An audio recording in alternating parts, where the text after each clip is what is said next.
Halo guys, kembali lagi dengan saya Alfresting dari Akademi Crypto. Jadi di modul kali ini ya kita akan membahas ya persiapan technical analysis sebelum teman-teman melakukan scalping. Oke, jadi langsung aja. Jadi TI atau technical analysis ya selalu bilangnya technical research ya. Sebenarnya ini di time frame apa aja ya, di gaya trading apa aja itu sebenarnya sama.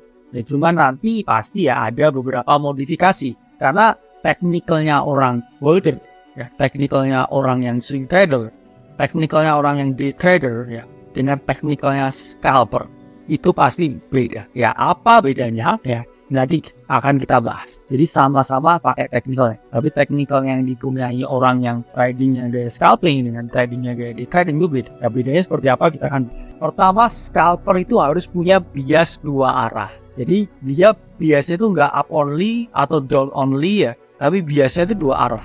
Ini bisa naik dan bisa turun. Ketika dia naik, saya bisa long. Ketika dia turun, saya akan short. Oke. Jadi teman-teman ya bisa ya punya bias. Oke, saya swing trader ya. Bias saya selalu naik. Saya nggak akan short. Oke. Atau teman-teman, saya perma bear. Saya short terus dari atas. Setiap ada pump saya short. Jangan kayak gitu. Karena ketika teman-teman hanya punya satu bias, itu teman-teman limited ya.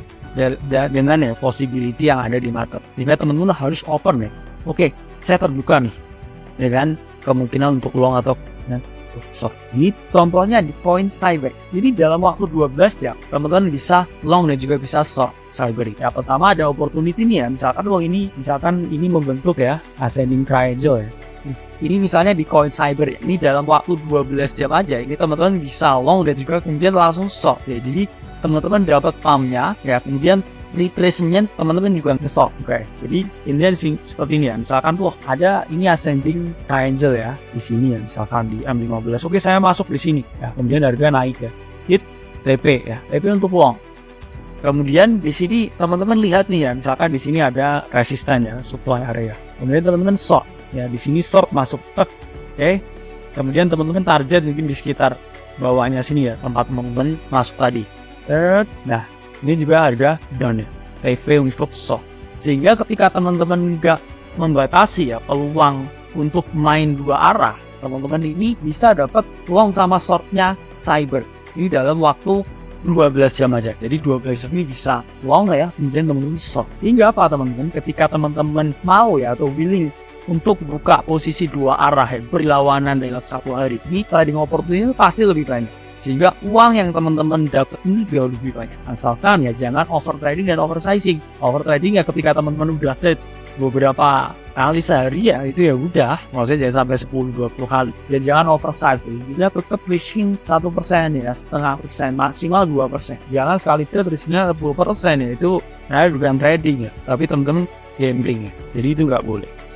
Jadi contohnya ya ketika teman-teman ini cuman risking 0,5% ya, setiap trade ya, ketika teman-teman punya capital 100 juta itu trade-nya itu 500 ribu ya. Kalau ketika menang ya mungkin 1 juta, 1,5 juta, 2 juta itu cukup lah ya. Ketika teman-teman konsisten terus ya win itu tetap konsisten dan tetap bisa nge-grow portofolio dari teman-teman.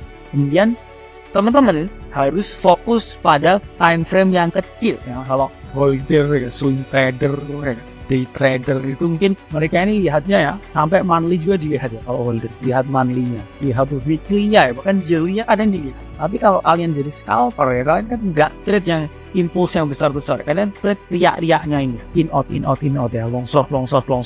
Sehingga perspektifnya teman-teman harus melihat dari time frame yang lebih kecil. Jadi kalau sistem swing trading saya lihat tren itu di daily chart, pattern hampa, trigger M15. Kalau scalping ini dikompres lagi ya. Ini sama aja kayak ketika teman-teman punya file 4K ya, dikompres jadi 720p. Jadi sehingga harus dikecilkan lagi ya. Jadi dikompres lagi time frame. Kalau scalping, tren itu lihatnya itu H1 ya, pattern itu lihatnya M15 ya, M3 triggernya itu lihatnya M5. Jadi kita kasih contoh. Jadi misalkan dulu USDT. Ini H1 teman-teman lihat ya, ini trennya apa? Trennya bearish ya. Tapi ada pattern yang namanya descending broadening wedge. Kemudian dia breakout dari pattern descending broadening wedge.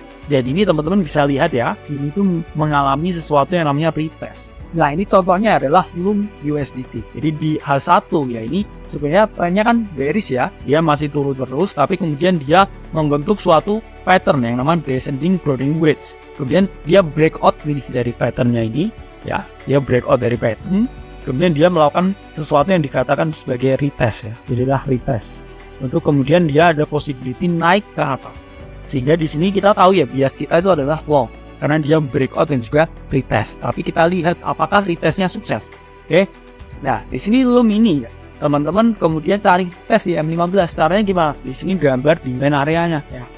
Oke, ketemu demand areanya di sini. Terus kemudian teman-teman melihat ini juga breakout ya dari wedge-nya ini. Kemudian dia retest di sini. Terus teman-teman lihat ya, perkecil lagi time frame. Ini time frame-nya M5. Oh ada apa? Oh di M5 ada double bottom nih. Kemudian dia breakout dari sini ya. Kemudian teman-teman mungkin bisa entry di sini ya.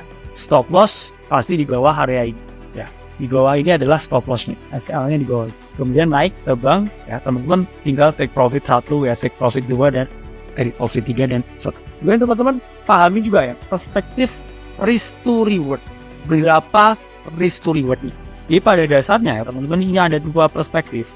Ketika teman-teman ini pengen risk to reward-nya tinggi, jadi stop loss-nya itu harus tipis banget ya. Tapi kalau teman-teman stop loss-nya tipis ya, trading altcoin ini win ratio-nya pasti sangat jelek. Dia teman-teman pasti akurasinya tuh 30-40% ya, tapi sekali win tuh win-nya big ya. Ini misalkan dari 7 trade ya, itu misalkan 3 doang menangnya, 4 kalah, tapi 3 itu dapat puluhan R. Ya itu tergantung ya perspektif yang teman-teman mainin. Tapi kalau teman-teman tuh risk to reward-nya rendah, 1/2, 1/2 itu lebih santai ya. Risk to reward-nya itu lebar-lebar banget. Tapi win ratio-nya pasti bagus ya. 70-80%. Misalkan dari 10 trade itu teman-teman cuman kalah 2 ya. Sisanya lain menang, tapi cuman 2%.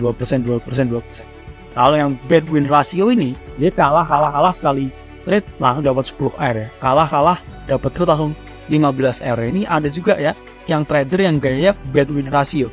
Tapi dia beda sih. Benar-benar win ratio itu jelek, tapi akun grow-nya tuh tinggi.